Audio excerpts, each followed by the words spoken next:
So we're going to be taking a look at this Nim program here, and let me just start by showing you the game itself so we're all clear on how it works. So when the program starts up, it asks for both players' names. So I'm just going to put in a couple of names here, and then it presents essentially three piles of things. It doesn't matter what they are, matches, sticks, rocks, whatever, but there's 3 in pile A, 4 in pile B, and 5 in pile C.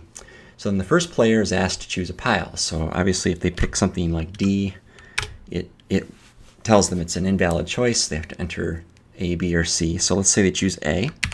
Now it'll accept upper or lowercase a, which is always a good thing to do. And then it asks how many to remove from the pile. So you can see there's 3 items in the pile. So if I want to get rid of 5, that's too many. So it says it doesn't have that many. If I say 0, it says you have to choose at least 1, and if I choose like a negative number, again, you must choose at least 1. So let's say I choose all 3. Now we've got Alice, the second player's turn, and there's 2 piles left. So let's say that Alice chooses pile B, and she takes 3 out of the 4 sticks from the pile. Now at this point, she has just set herself up to lose the game, because the objective is to be the player that doesn't get stuck with the last stick or rock or whatever. And as you can see right here in the list here, A is empty, B has 1 thing in it, and C has 5 things in it. So all Tim has to do here is take all the sticks out of pile C, and the only option Alice will have is to choose the stick from pile B. And since that's her only option, and when she does, there'll be nothing left, then she'll be the loser of the game. Now, at this point, if I try to choose pile A, since it's empty, it won't let me choose A. And then if I choose C, if I take everything away, essentially at this point the game is done, because there's only 1 stick left in pile B. And Alice, her only option would be to take the last remaining counter, and she would be the loser. It's her only option, so there's no point in having her do that. So at this point, the game just says, okay, Alice would have to take the last remaining counter, so she loses, and Tim wins. Now, there's all kinds of different ways that this could play out, and the strategy in the game is to set things up so that you force the other player to pick the last pile. And again, you can do this in a way that, that if you play around with it long enough, you can see how to work it so that you can win. But it's not as simple as you think it is in terms of the strategy to win. At any rate, that's the program. That's essentially how it works. So what we're going to do now is take a look at how to write this thing out, now that you understand the basic strategy and the way the game should operate. So let's take a look at some pseudocode first, and then we'll actually write the program and try it out, make it work. So what I've done here is I've gone into RubyMine, and I've created a new project, and I've created a file called nimgame.rb, and it doesn't really matter if you put this file in an existing project or if you create a new project. One thing you'll notice about Ruby is it's very easy to set up programs to run. Really, you just need the RB file, and a project is essentially just a container to put your files in. And as you know, you've done the assignments in the past where you've had 3 or 4 programs that you've written, and each program was in a file, separate file, but they were all part of the same project. And so to submit them, you just would compress the files together in a zip file and submit that. But for this game, we only need to create 1 file, and this is the nimgame.rb file that we're working with here. So one of the things that I usually do when I start is I create my comment block at the top of the file, and you can see that here on lines 1 to 15. So I start with my title of the program up here, and then the author, the course, which includes the course number and the semester. And then this little blob here is just a description of the game, and I just basically took this from the assignment document and copied and pasted it in, massaged it a little bit so that it fit. And you'll notice in RubyMine the line on the right is the 80 character line, and you can go over that line, but it's better if you stay under it, or that is to the left of it, because your source code will print out typically on an 8.5 by 11 inch sheet of paper properly if you get the font set right without looking too small with the 80 character width. So it's best to try to keep your code within those constraints. Again, it's not something you have to do, but I always try to adhere to that. So I set up my code to do that, and again, this is just a description. It's always a good idea to put the description in so that if a person comes to your code and they don't have the requirements document, they don't need it. They can just look at your file and figure out everything that has to be done or has been done just by looking at the comments. So that's what's going on there. Now in line 13 and 14, this is a revision history. Now, when you take, especially if you're working on a team at a company where multiple programmers work together, they're going to be making changes to the same file, not all at the same time, but on certain days one person will make a change and another day someone else may. So this revision history is simply that whenever the file gets changed, the person that made the change comes in, goes to the revision history and adds the date that they made the change, their initials typically is what we'll do here, and then a comment that describes what they did.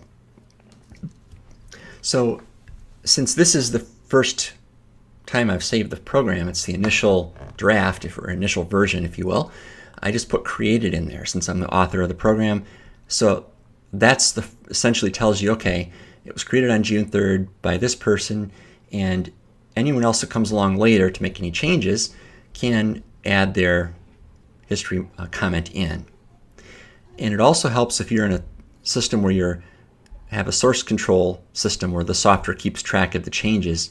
Every time you make a change, you stamp it with a new version number, and you can then go backwards if you need to previous saves of the file. So if a person makes a change and you don't like what they did, you can roll it back to the last time it was saved. Or you could go to a specific check-in of the file, one of the specific dates that are here, to get at a specific version of the file. So that's why we put these revision histories in like we do. That's very typically done in a corporate environment, but it's even good to do if you're just the only one working on a program, because it kind of gives you a sense of what you've done to the file, what changes you've made, and when. So that's the comment block, and you can see that I put hyphens around the top and bottom to give it a sort of sections it off, and then below that I have a space, and then here I have my pseudocode, and notice that I put a comment and then a space between each task, and it goes, this is it basically here. So this is something that takes a little bit of thinking and work to do, but basically it's really important, and to think it through, to get something down, and it doesn't have to be perfect. You'll probably make changes to it, but it's basically a list of steps that you have to do to get the program to work. And as I say, almost always you'll forget things to put in, you'll put too many things in, whatever, but it's a starting point. And so what do I have to do first? Well, I have to create the piles, and then I have to get the first player's name, get the second player's name. Now, this game is going to keep going until one of the two players wins, so I need to know which player is up to bat, so to speak. So I'm going to create a variable that tells me which player is currently up. So it says set player flag to the first player.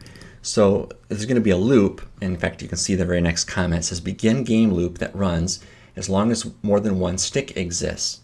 So this loop begins here. And actually, it's not a bad idea to indent all of the code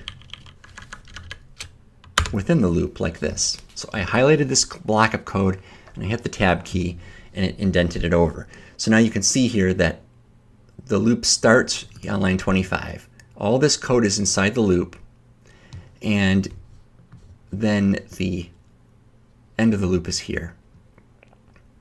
So we set the player flag to the first player. We begin the game loop, and it runs as long as there's more than one stick. So the first thing inside the loop we do is we display how many items are in each pile. And then we're going to ask the user to pick one of the piles. And now it says begin loop to get valid pile choice from user. And here are the three things that are in the loop. So I'm going to indent those. So what do I do in this loop? I get the user's choice, which should be either A, B, or C. But I have to check that, because if the letter is invalid, I'm going to tell the user to repeat. I'm going to come back up and repeat this process again.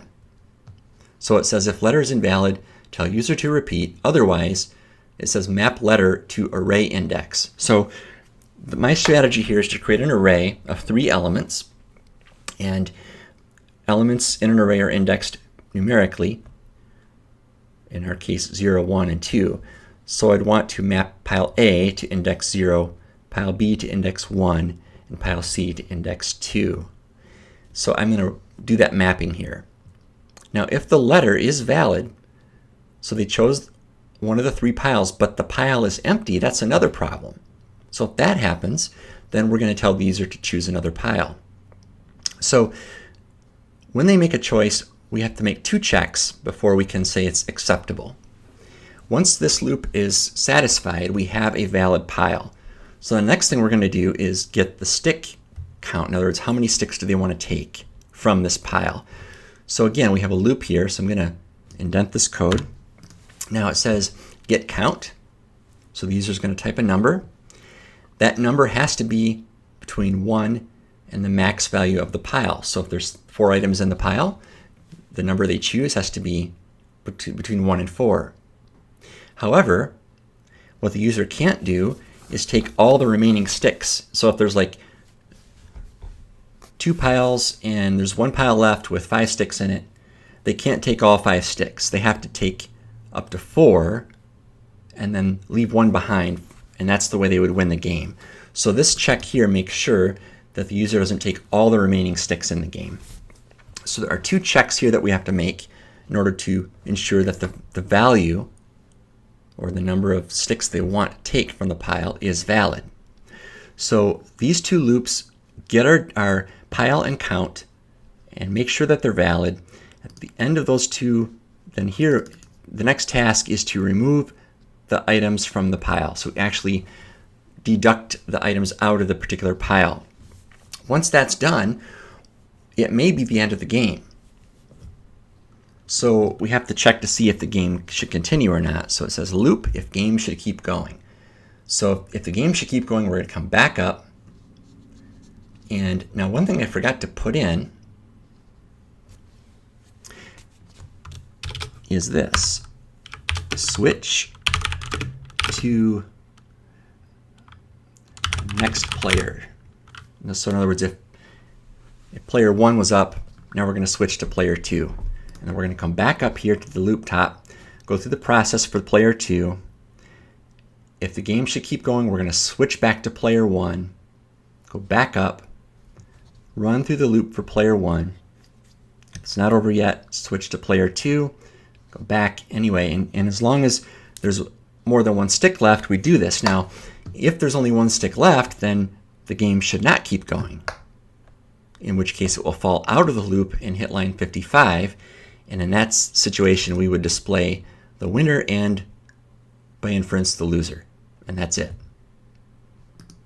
So when you do pseudocode, you even saw in this case for me, I forgot a step there.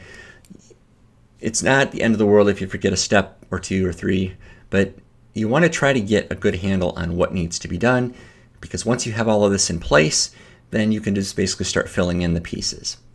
So that's the pseudocode. It may need to change some, but that's my starting point. So the next thing we're going to get into now is actually starting to write the code. So we'll do that in the next part.